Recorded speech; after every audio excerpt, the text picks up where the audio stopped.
Well, hello again, everybody. It's nice to be back at Fells Point Corner Theater. Thanks to Laura, I was going to say Kosna Malkus. And we have two really, I don't even know how to find an adjective for them, but just two great actors in the community. Percy Thomas, Michael Donlan. And they're going to be demonstrating the inner monologue and also a personal object, and then they're going to do an improvisation for you. I want to recap a little bit. Last week or the week before, we did something that was quite exquisite. Laura came up and did a monologue as she would for an audition. So there's a couple of things you have to know. First of all, she said, hello, my name is Laura Marcus. I'm here to do a 2-minute monologue. And she gave a great delivery. And then at the end of the delivery, she said, thank you. It's very important. Thank you. And what we didn't really get into is the fourth wall. It's the wall between the actor and the audience. And you never want to break that. You never want to look into an audience's face. Never, never, never, never. Okay? You want to have an imaginary wall in front of you. That's very important. Let me tell you another thing about auditioning. It's hell. Every actor will say that. Everybody. You're being judged, and it brings up a lot of fear and a lot of insecurity, and you start talking to yourself, I'm not good enough, I can't do this, I can't do that. The main thing is to make fear your friend, not an enemy. Fear heightens you. It brings up the adrenaline, and it gives you the opportunity to do your very best. Make it a friend. And you have to learn, if you're going to be an artist, or you're going to be anybody on this earth, you have to learn to take criticism.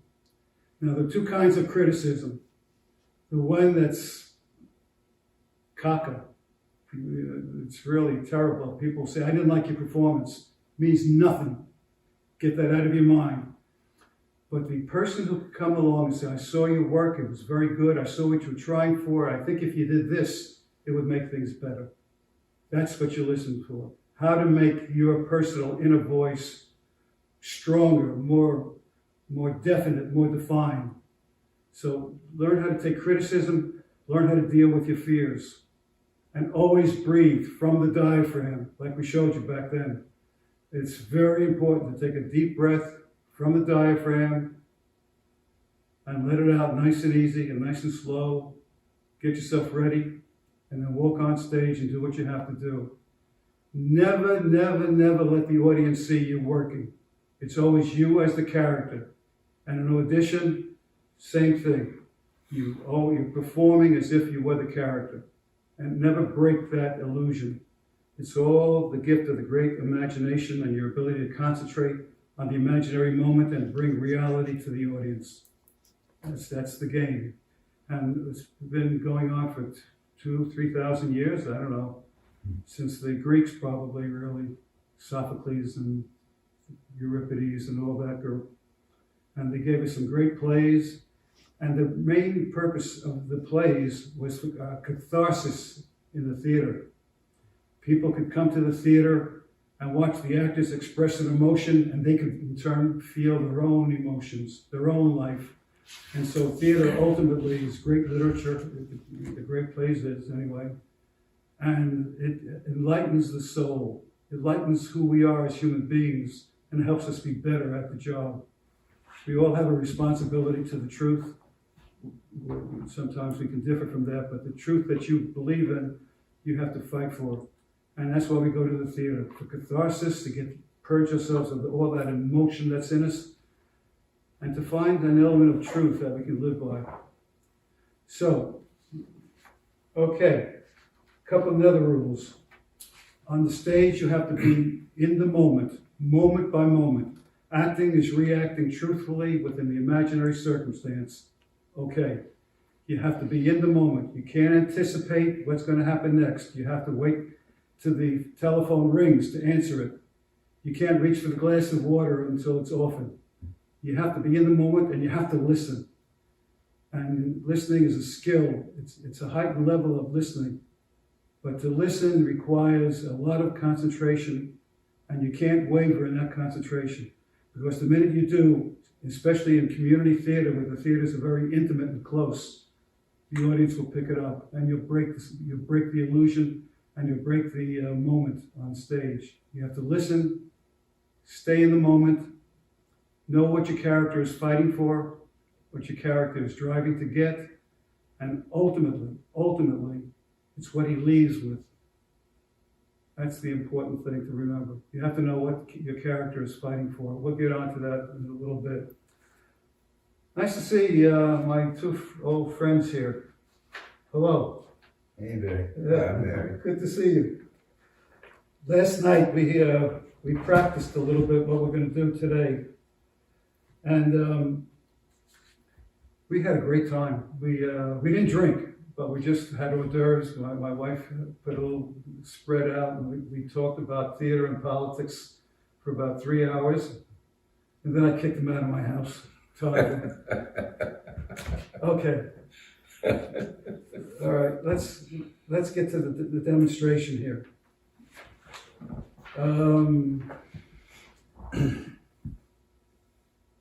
Okay.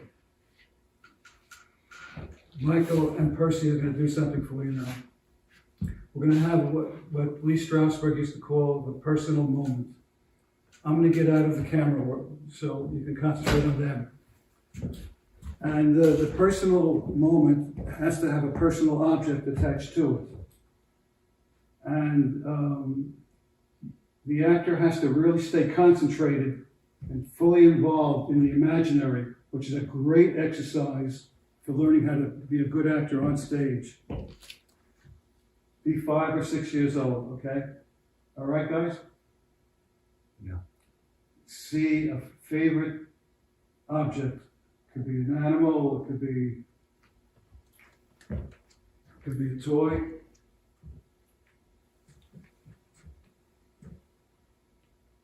You're gonna pick it up slowly, really take your time and feel it as if it were in your hands right now. Let your senses do the work.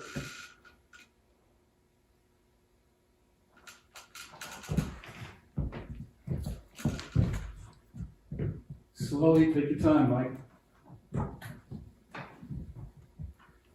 Reality, you pick things up, it's immediate, but to remember something requires a lot of concentration. Get the smell of it, feel of it.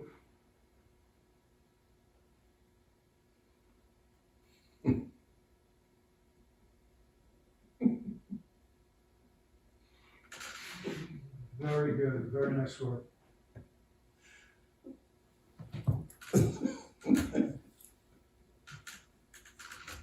You can whisper to the object if you want.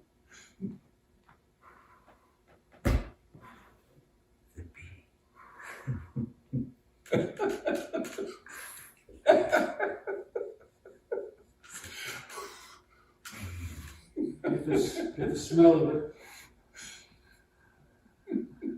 Get the sound of it.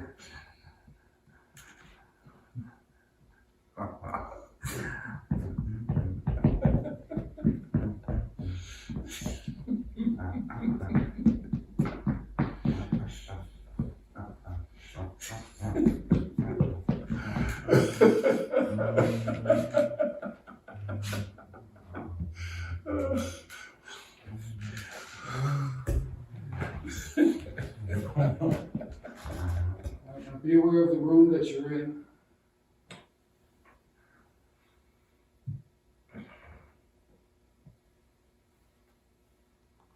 Nice work, both of you. And be aware of a person of great importance, great significance coming into the room.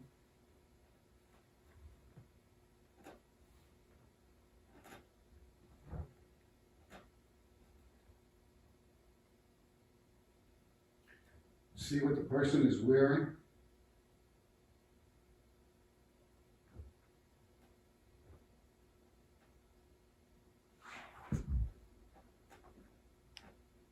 It's probably a smell of some kind of clothing. The other person talking to you.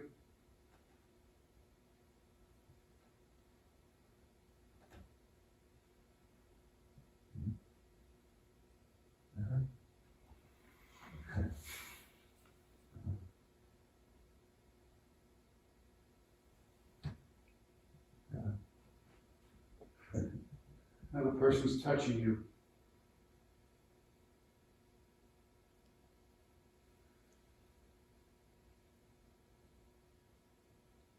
Keep the feelings and whisper something back to the person. Stop.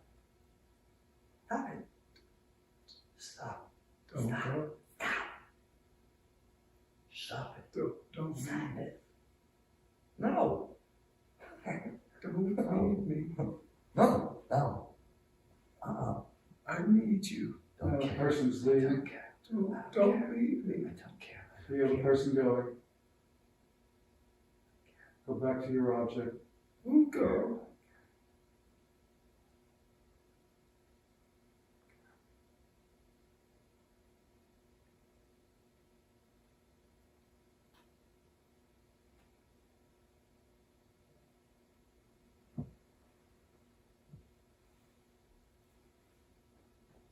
Okay, let it all go.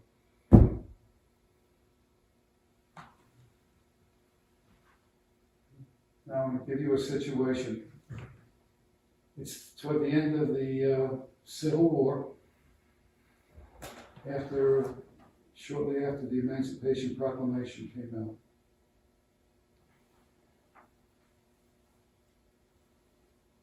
David, Michael Dunlap, has been at war. Terrible war. And he's deserted. Percy Thomas is Thomas. And he's a slave, was a slave. He's not quite free in his mind yet. There were some people living in the old plantation, but the owners had to leave quickly. Both sides have been ransacking the plantation, the house. This is where David grew up. And he's returning, hoping to find the love of his life. Thomas doesn't want to let him in because the troops are going to be looking for him. And there'll be more trouble. It's nighttime. Go ahead. Let me get some thoughts, starting with Thomas.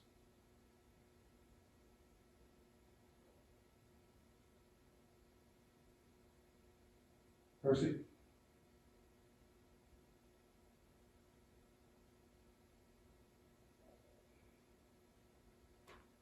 I'm afraid.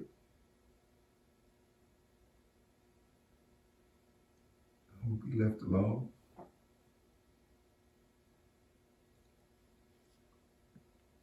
Nobody's going to help me. I'm ignorant. I can't fend for myself.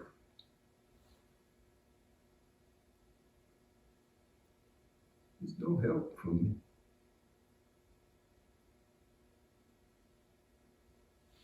Don't. There's no God. No God.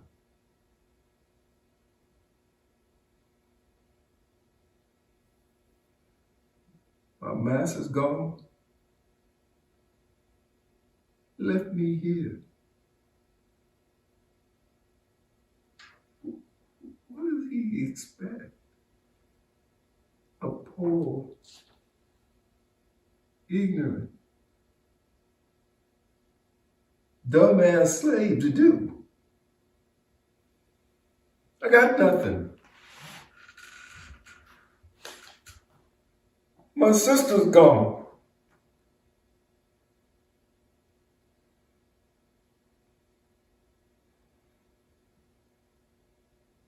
I don't even have chickens.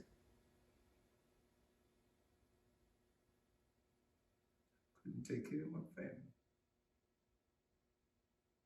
I hate them!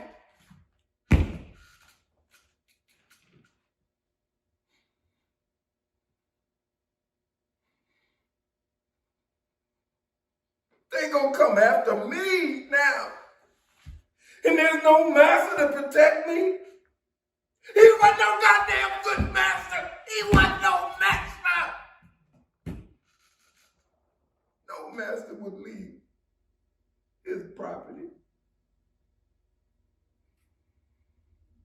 Okay. Michael? David? So tired. I am so tired.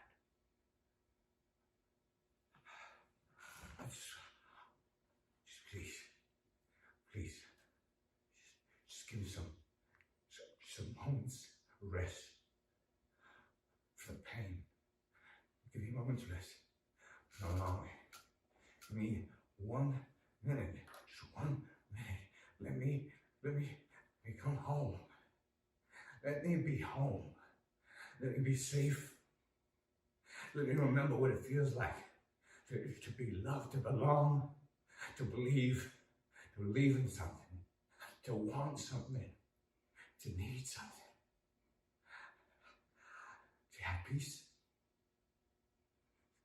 to have strength, to have belief. Oh, I can see it. I can see it. I know it's there. I just don't believe in it so much. I know it's there. I feel like a slave myself. I feel like a slave. Like I'm a slave. I'm a slave to this war. I'm a slave to this army. I'm a slave to this country. I am not a slave. I will not be. I will not be. I just want to be free and home. I want to be home, my home. I want to be my home. I want to be loved. I want to feel the softness, the gentleness, the breeze, the goddamn breeze. Oh, Lord, why? Why do you put us through this shit? Oh, let me rest. Goddamn rest. Okay, Percy. One more round.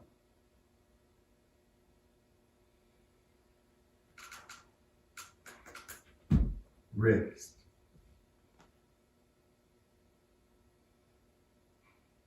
Rest. I haven't been able to rest. Sun up to sundown. Taking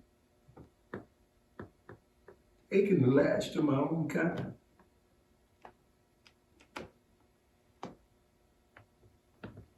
Being whipped for stealing a biscuit.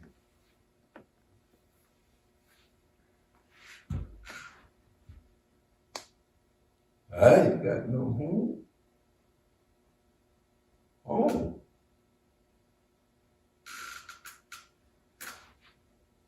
I ain't got no place to call home. I've been right here since I was born. Why am I here when Fred, Louise, and Jonah all been sold off?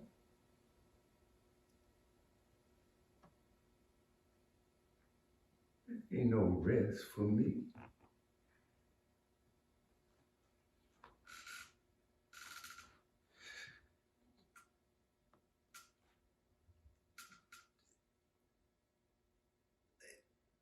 It's been nothing but beatings. I lost my finger.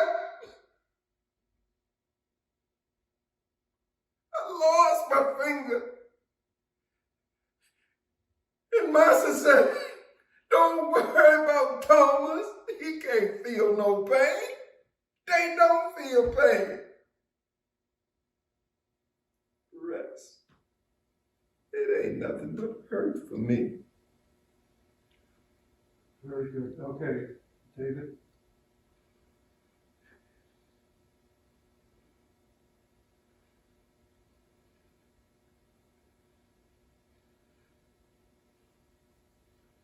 I can see you. At night, when I'm all alone, well, alone as you can be. My eyes are closed. It's like they're open. I can see you. I can see everything about you. It's like I can see it from every side. Every detail. Your hair, your eyes, your lips, the way you walk, your toes, your silly toes. I can see everything. I remember every detail. I can see the book you hold. I can see the ribbon, your hair. Oh, if I could just reach out and touch that. Just touch that ribbon.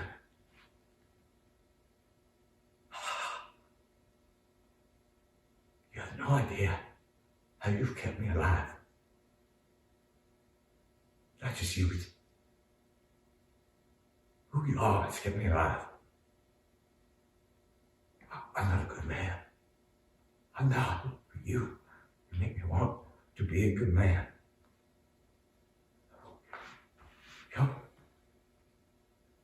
You're everything to me. Without you, I'm dead. Okay, very, very good. Now, let's improvise a little bit. David has found his way home to the plantation. Thomas is afraid to let him in because the army's looking for him. And there are people still living in the house here. He's responsible for them.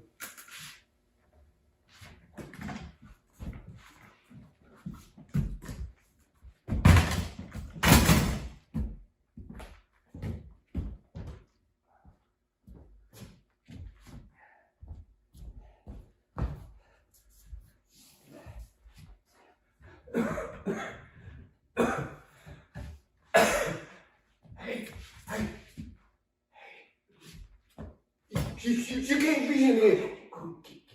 What's that? You can't get, I know I should be here. You can't be in here. Keep your voice down, right? Please. Look, I ain't done nothing wrong. I know you ain't done. I ain't done nothing wrong. I know you ain't done nothing wrong. You can't be in I know here. I can't be here. Look. You can't be in here. Thomas. You need to let me in. You need to let me in. How you know my name? You come to cut my hand. You come to cut the rest of my fingers off. That's what you here for. You hear that, right? Don't you recognize me, Thomas? It's me, David. It's me, David. And this is my house.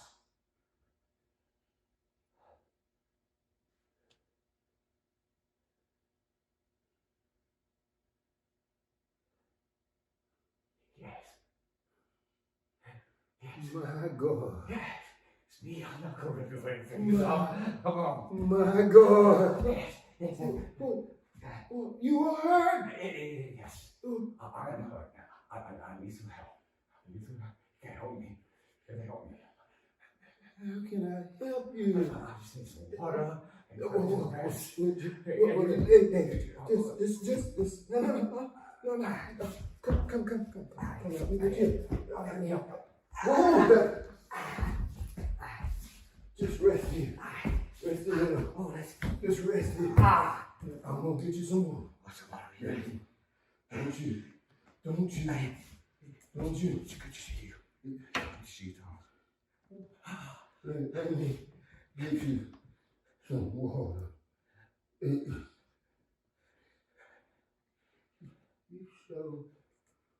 You David? David. If you remember me, it's David. You remember me, all right? You remember me? You're like a father to me. I'm like your son. You're more father than my father. You a white boy. I know, I'm a white boy. But Tom, you're like my daddy. You're better than my daddy. My dad's a mean old man. Your head mixed up. Let me get you some more. Oh, my head not mixed up. My head is not mixed up. You wearing that uniform. Ain't nobody wearing that uniform gonna consider a nigga their son. I ain't never call you that. You know I never call you that. I always call you Thomas. I always love you. I always treat you well. Right? I ain't wearing this uniform. It's just clothes. I don't belong to this uniform. I don't belong to this uniform. Why'd you come? Why'd you come back here? I need to come home. I need to come home. I just need to be home. I need to be here. I need to rest. And I need to find the daughter. Okay, let's stop. My daughter. Okay. Guys, take a deep breath. Your daughter. Beautiful work. Hardly. This is going on for a lot longer. Good work, both of you. Hello, I'm Percy Thomas, Artistic Director of the amazing theater company in Montgomery County, Maryland. I'm here because of my good friend, Barry Feinstein. I met Barry Feinstein more than 50 years ago when he was involved in a theater company called the Corner Theater. It has evolved over the years to become Fells Point Corner Theater. I've performed here. I love working here. I love the people here. I have enjoyed this 50-year relationship almost with Barry, and I'm just happy to be a part of this experience right now because theater needs us, all of you. We need to be involved. So I want to thank you for allowing me to be here and learn with you and experience the wonderful, wonderful Fells Point Corner Theater. Hi, my name is Laura Malkus, and I'm the Vice President here at Fells Point Corner Theater. Fells Point Corner Theater has a history spanning more than 3 decades of producing bold, ambitious, brave, new, and radically community-oriented work. It is my privilege and my honor to be hosting this exercise and this series here at Fells Point Corner Theater, also known as FPCT. We feel deeply that it is our role and our responsibility to foster and develop and support new work and new artists. So thank you very much for including us in this ongoing pursuit. And I hope very much that we will see you again here at Fells Point Corner Theater soon.